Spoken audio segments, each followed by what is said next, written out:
कि साधु ये मुर्दों का गांव, साधु ये मुर्दों का गांव, राजा मरी है, प्रजा मरी है वेद और रोगी, साधु ये मुर्दों का गांव। आज निर्मल दा का शहादत दिवस है। वो कहते थे कि सवाल बनकर फिर उठूंगा, बन सके तो मेरा जवाब रखना, मेरा खून बेकार ना जाए, मेरे खून के एक कतरे का हिसाब रखना।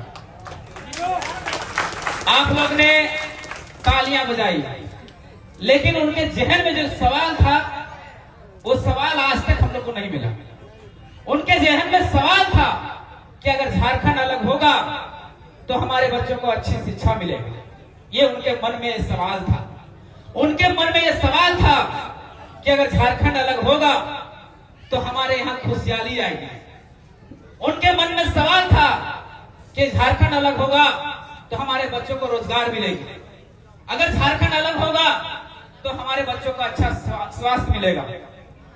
अब आप ही लोग से मैं पूछना चाहता हूं, झारखंड को अलग हुए 26 साल हो गए, क्या आपको एक अच्छी शिक्षा मिली? अच्छी शिक्षा मिली? आपको रोजगार मिला? आपको नौकरियां मिली? आपको स्वास्थ्य मिला? नहीं मिला। क्यों नहीं मिला?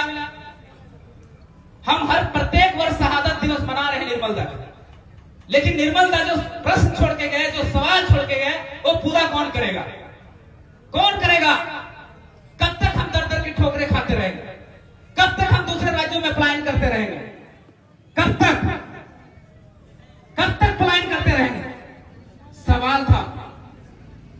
और इसी के लिए हम लोग संघर्ष कर रहे हैं कि निर्मल दा का जो सवाल है, जो सपना था, उनको हम लोग को पूरा करना है मिलकर। सपना क्या है? कि हमारे बच्चों को अच्छा स्वास्थ्य मिले। और झारखंड का स्थिति स्वास्थ्य में इतना बद से बदतर है, इतना बद से बदतर है कि बता नहीं सकते।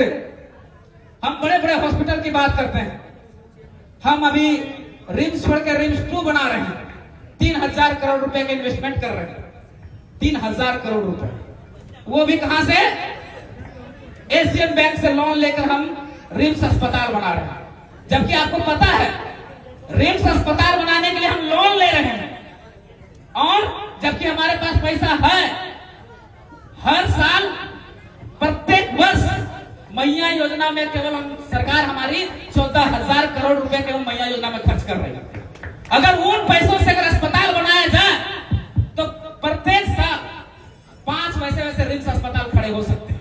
ये दुर्भाग्य है हमारी झारखंड। आपको सोचने की जरूरत है कि हमारा पैसा आखिर जा कहां रहा, क्यों हो रहा है चीजें? क्योंकि हमारे पास गुड गवर्नेंस नहीं है। जो गवर्नेंस है उसके पास विजन नहीं। ये जो सरकारें हैं ये विजनलेस सरकार है, इसके पास कोई विजन नहीं है। इसलिए हमें विजन वाली सरकार बनानी पड़ेगी। हमें विजन सोच वाले आदमी को वहां भेजना पड़ेगा, और दादा हमारे विजन वाले हैं। आप लोग ने 2 साल के कार्यकाल के दौरान देखा होगा कि दादा ने उन मुद्दों को उठाए हैं जो झारखंड को वाकई में जरूरत है।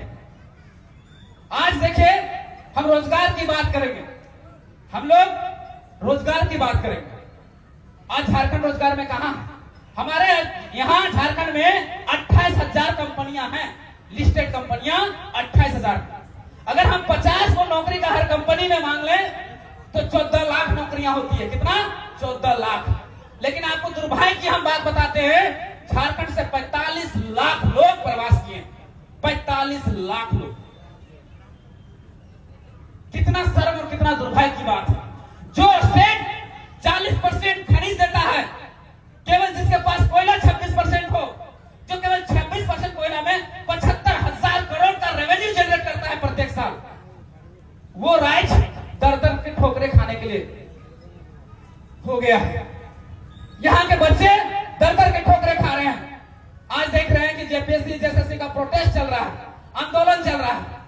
आंदोलन करने की जरूरत ही क्यों पड़ रही है? क्यों पड़ रही है जरूरत? बताइए ना। सरकार हमारी है, सरकार कहती है कि हम अगुआ की सरकार है। तो जब आप अगुआ की सरकार है तो वो जो छात्र आंदोलन जो कर रहे हैं वो किसके हैं? आपके नहीं है। अगुआ की सरकार मतलब अपना सरकार, अपना सरकार मतलब वो छात्र हमारे हैं। तो फिर उनकी बातों को क्यों नहीं सुना जा रहा? क्या वो छात्र गलत प्रोटेस्ट कर रहे हैं?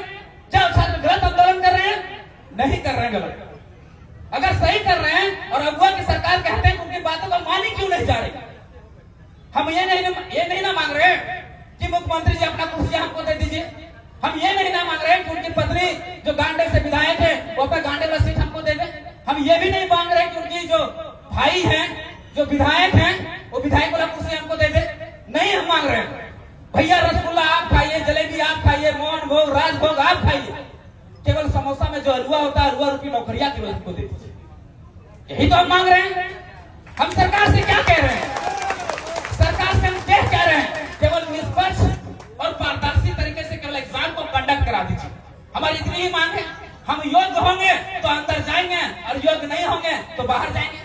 उसके बाद तो आपका है ही योजना, मुर्गी पालो, बतख पालो, सुअर पालो, कुकुर पालो, हम लोग पाल लेंगे। किसान का बाल बच्चा पाल लेंगे भाई। घर में 70 एकड़ का जमीन है, मिर्चा लगा देंगे। सैलरी कितना मिलता है? 80 से 90 हजार मिलता है। जेपीएससी का कोई बनता है पदाधिकारी 70 से 80 हजार, 90 हजार। तो हम अगर 5 एकड़ में मिर्चा लगा देंगे तो उतना पैसा कमा लेंगे।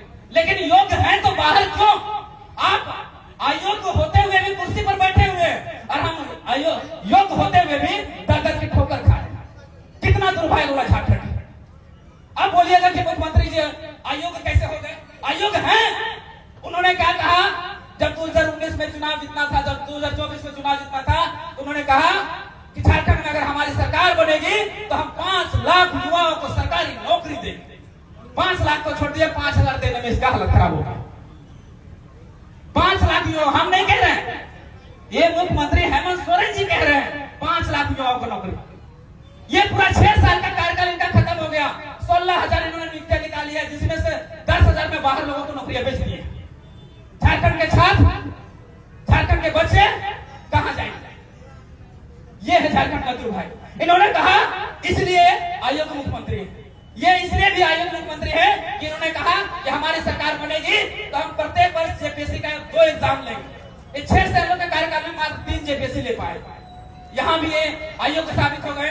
इस सरकार ने कहा कि हमारी सरकार बनेगी तो झारखंड में एक स्थानीय नीति बनेगी खतियान आधारित, और 1985 का जो खतियान का आधारित जो स्थानीय नीति बनाया गया है उसको हम खारिज कर देंगे। दुर्भाग्य देखिए, ना ये 1985 रहने दिए, ना 1932 लागू किए। झारखंड को बाबा जी का ढाबा बना दिया। यहाँ भी एक मुख्यमंत्री अयोग्य साबित हो गए। एक मुख्यमंत्री जब इनकी सरकार नहीं बनी थी, बोलते हैं हमारा सरकार बनेगी तो झारखंड में अच्छा नियोजन नीति बनाएंगे, ऐसा नियोजन नीति जो झारखंड के बच्चों का भला होगा। ये बोले हमारी सरकार बन गई, हम विभिन्न राज्यों के नियोजन नीति को पढ़ रहे हैं। उत्तर प्रदेश के नियोजन नीति को, बिहार के नियोजन नीति को, बंगाल के नियोजन नीति को, उड़ीसा के नियोजन नीति को पढ़ रहे हैं। एक अच्छा नियोजन नीति बनाए। बनाते बनाते पढ़ते पढ़ते अमेरिका तक निकल गए और आज तक नियोजन नीति लागू नहीं कर पाए। नियोजन नीति बनाए भी तो क्या बनाए? 60-40, मतलब यहाँ भी बाबा जी का ढाबा। 100 नौकरियों में 60 नौकरियां बाहर वालों के लिए, सॉरी 40 नौकरियां बाहर वालों के लिए। ऐसा किसी भी राज्य में नहीं है। यहाँ भी ये मुख्यमंत्री अयोग्य साबित हो गए। आज इसका उदाहरण बताते हैं। ये नियोजन नीति का इफेक्ट क्या होता है? ये पब्लिक प्रोसिक्यूटर की नियुक्ति थी झारखंड में, 113 पोस्ट में 73 पोस्ट बाहर वाले लेके चले गए, यूपी बिहार वाले लेके चले गए। कितना दुर्भाग्य है झारखंड का, कितना दुर्भाग्य आप सोच सकते हैं। ये क्यों हुआ? क्योंकि हमारे लिए नीतियां नहीं बना पा रही सरकार।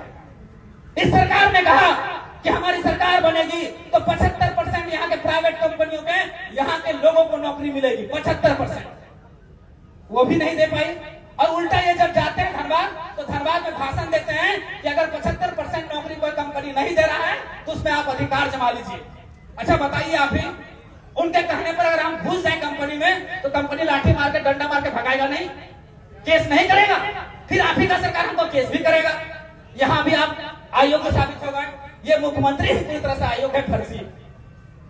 इन्होंने कहा कि हमारी सरकार बनेगी तो 25 करोड़ तक का जो टेंडर होगा हम झारखंड के लोगों को, झारखंड के निवासियों को देंगे। 25 करोड़ तक का। 25 करोड़ तो छोड़ दिया, 5 लाख का लेने के लिए तरस रहे हैं झारखंड के लोग। ये भी बंगाल, बिहार और गुजरात के लोग लेके चले जा रहे हैं। मैं कोई अतथ्य वाली बात नहीं कह रहा हूं, कोई भी नहीं। जो मुख्यमंत्री जी ने कहा है मैं वही बातों को कह रहा हूं। इसलिए हमें एक ऐसे विजन वाली गवर्नेंस बनानी होगी। मैं समय कम है इसलिए मैं हमेशा कहता हूं, क्या फर्क पड़ता है इस देश में राजा कौरव हो या पांडव? क्या फर्क पड़ता है इस देश में राजा कौरव हो या पांडव? जनता तो बेचारी द्रौपदी है। अगर कौरव राजा हुए तो चीर हरण का काम आएगी, अगर पांडव राजा हुए तो जुए में हार दी जाएगी। हमने 26 सालों के झारखंड में कितने सरकारें देखी, लेकिन चीर हरण किसका हो रहा? केवल हम स्थानीय निवासियों का हो रहा, हमारा हो रहा। और जो यूपी से आए, जो बिहार से आए, जो बंगाल से आए, हमारे यहाँ बैठ के मलाई खा रहे। ये दुर्भाग्य है हमारे झारखंड का, ये दुर्भाग्य है हमारे झारखंड। इसलिए समय का अभाव है, मैं यही अपनी बातों को विराम देता हूं। धन्यवाद, जोहार, जय झारखंड। निर्मल दा को फिर से एक बार कोटि कोटि नमन। धन्यवाद।